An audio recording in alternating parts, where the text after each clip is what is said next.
Baik pemirsa, terima kasih Anda masih bersama kami di Market Buzz. Dan pemirsa, terlebih dahulu kita akan melihat bagaimana pembukaan perdagangan IHSG pada pagi hari ini. Kita lihat bersama-sama di layar televisi.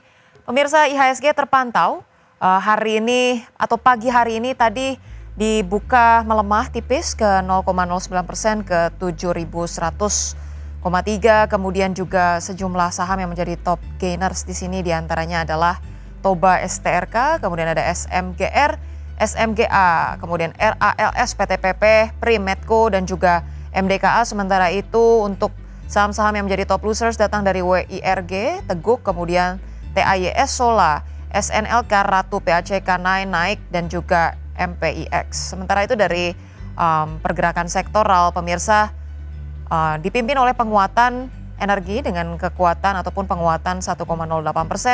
Disusul Basic Industries 0,98% dan infrastruktur di 0,48%.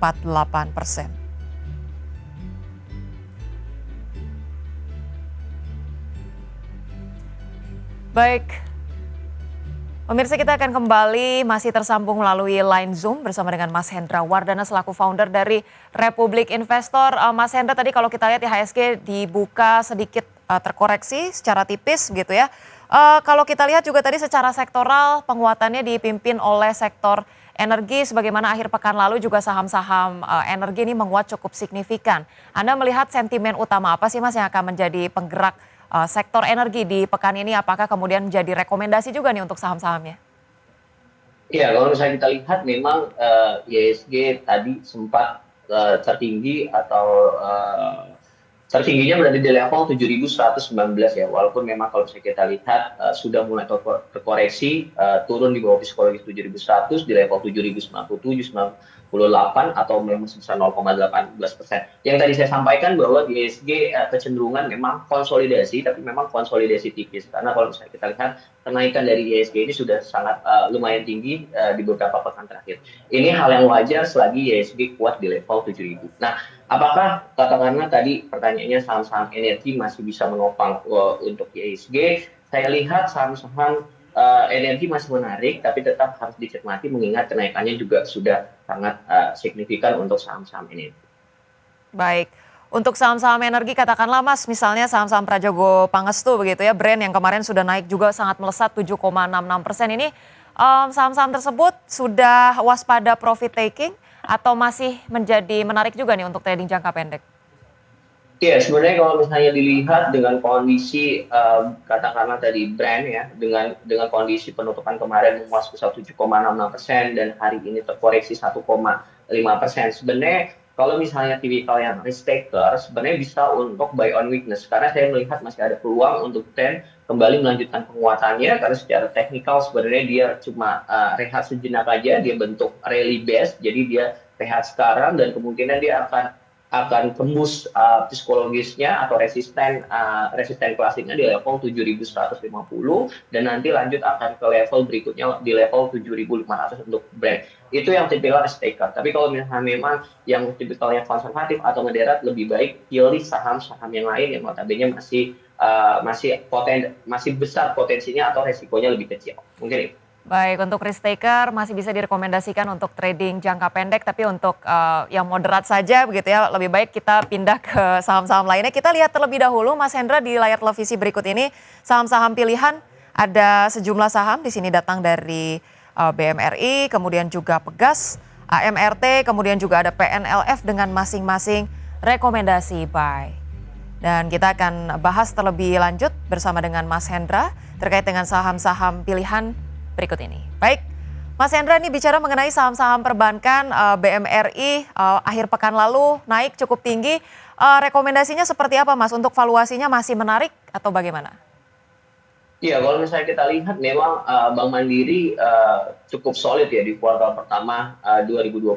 Kalau misalnya kita lihat laba bersihnya itu 13,2 triliun, dia tumbuh 4% gitu kan. Jadi kalau misalnya ditanya apakah masih menarik, masih sangat menarik karena kalau misalnya kita lihat PER-nya dia 9,6 kali, jauh dibandingkan dengan industri perbankan yang di sekitar 14,1 kali. Jadi artinya saham Bank Mandiri ini masih punya potensi untuk naik lebih tinggi lagi dibandingkan dengan harga saat ini. Dan kalau misalnya dari dari sisi asing juga satu pekan ini sudah mulai akumulasi sebesar 1,5 triliun. Nah, kalau misalnya secara candlestick sebenarnya candlestick penutupan hari Jumat kemarin itu ditutup di level tertingginya, itu sangat menarik dan kemungkinan Bank Mandiri akan breakout di downtrend-nya di atas moving average 100. Jadi sebenarnya menarik untuk saham Bank Mandiri, walaupun kalau misalnya kita lihat Bank Mandiri saat ini melemah sebesar 0,46% atau 25 poin, justru ini momentum yang tepat untuk buy on weakness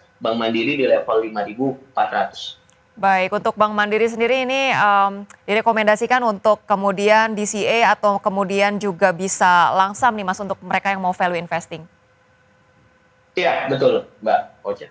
Baik, untuk BMRI tadi direkomendasikan sebagai salah satu yang menarik terkait dengan price to earning ratio-nya juga menarik, data-data lainnya menarik. Tapi kalau kita lihat sedikit dari perbankan lainnya Mas, untuk BBCA, kemudian BBNI ataupun BBRI ini apakah sudah cukup overbought untuk di entry Mas di pekan ini?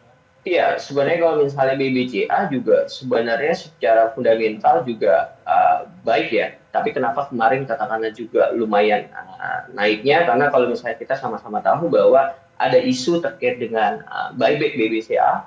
Jadi ini isu yang sangat menarik. Jadi pelaku pasar merespon positif. Dan kalau misalnya kita lihat secara data fundamentalnya, net profit margin BBCA juga bisa dibilang naik sebesar 42,7%, jadi jauh di rata-rata industri buku 4 yang lain cuma sekitar 18,8%.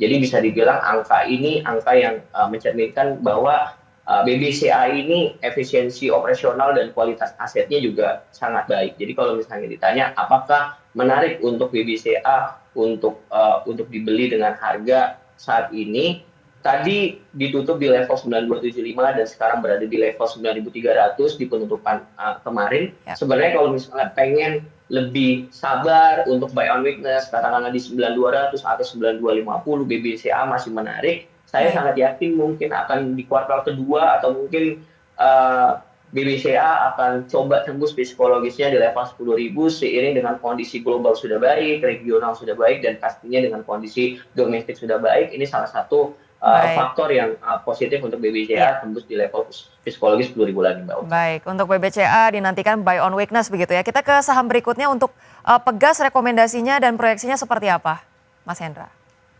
Iya, kalau misalnya untuk Pegas bisa dibilang memang rekomendasi buy ya. Dan kalau misalnya kita lihat saat ini Pegas sudah naik sebesar 1,18% atau naik 20 poin dari penutupan hari Jumat kemarin. Dan yang menarik adalah Pegas sudah menutup area gap-nya itu di level 1.710.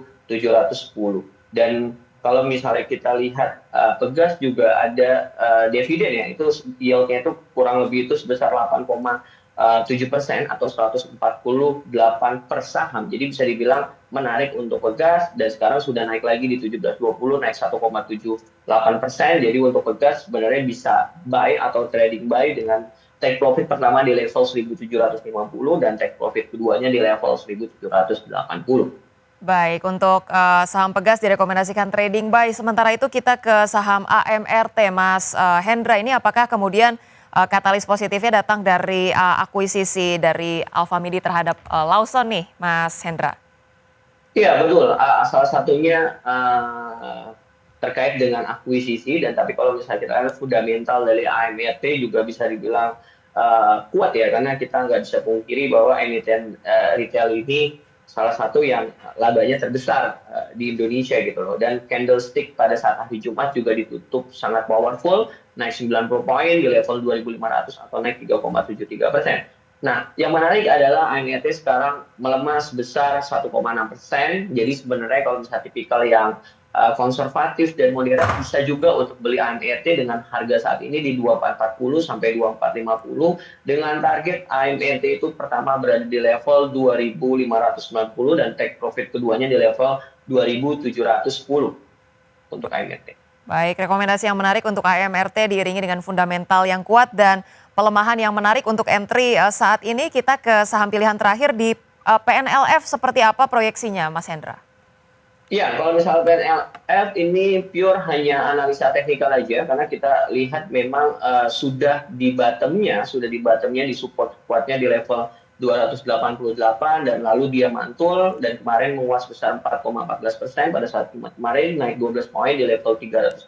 Tadi sempat di level 306 tertingginya dan sekarang balik lagi ke level 304 302 bisa untuk katakanlah teman-teman yang notabene risk taker ya untuk PNLF karena ini murni hanya analisa teknikal saja. Jadi PNLF bisa spekulatif baik di harga 300 302 dengan take profit pertama di 314, take profit kedua di 320 dengan batasan stop loss di level 288 untuk saham PNLF. Baik, PNLF boleh jadi rekomendasi menarik secara teknikal. Mungkin satu pertanyaan terakhir singkat saja, Mas Hendra, Boleh. terkait dengan saham-saham, kita bahas saham-saham emas begitu ya, seiring dengan pelemahan harga emas sendiri, apakah kemudian akan terdampak untuk emiten-emiten emas dan mungkin secara keseluruhan, secara sektoral, rekomendasi apa sih Mas di tengah penantian wait and see ini yang boleh menjadi menarik begitu untuk investor baik untuk jangka pendek ataupun jangka panjang? Iya, sebenarnya kalau ditanya apakah jangka menengah ini emas masih akan terus katakanlah koreksi seiring dengan sudah mulai meredanya Amerika dan Cina, saya melihat bahwa emas ini unik gitu loh. Ketika misalnya dia naik sangat signifikan, turun pun juga saya sangat yakin tidak bisa turun signifikan. Jadi peluang emas di tahun ini masih sangat menarik seiring katakanlah masih belum selesainya juga sebenarnya atau belum finalnya antara Amerika dan Cina, terus juga terkait dengan kita melihat katakanlah Israel dan Palestina juga masih terjadi konflik di sana, terus juga India dan sebagainya. Saya masih melihat bahwa emas ini masih salah satu komoditas yang menarik untuk diinvestasikan. Nah, saham apa yang menarik untuk diinvestasikan ke emas? Salah satunya itu ada Antam, jadi 80% kandungan pendapatan dari Antam itu adalah emas. Jadi Antam masih sangat menarik. Saya sangat yakin Antam bisa kembali ke level 2.880 atau bahkan dia breakout psikologis ya di 3.000. Terus juga ada saham MDKA yang naik tadi sempat di psikologis 2.000 bahkan 2030 sekarang 1.990. Jadi masih menarik untuk Antam dan MDKA untuk diinvestasikan ketika misalnya sobat investor pengen pilih saham-saham berbasis emas. Dan kalau kita lihat IHSG hari ini atau pagi ini sudah mulai menguat lagi di level 7.118. Sangat menarik untuk IHSG. Baik, berarti untuk sektoral sendiri ternyata saham-saham emas ini masih menarik untuk di-entry karena masih punya peluang yang cukup positif setidaknya untuk beberapa waktu terdekat ini ya. Terima kasih banyak Mas Hendra sudah bergabung bersama kita. Sama-sama, Mbak Uca. Baik, Mas Hendra Wardana selaku founder dari Republik Investor. Salam sehat dan sampai berjumpa kembali.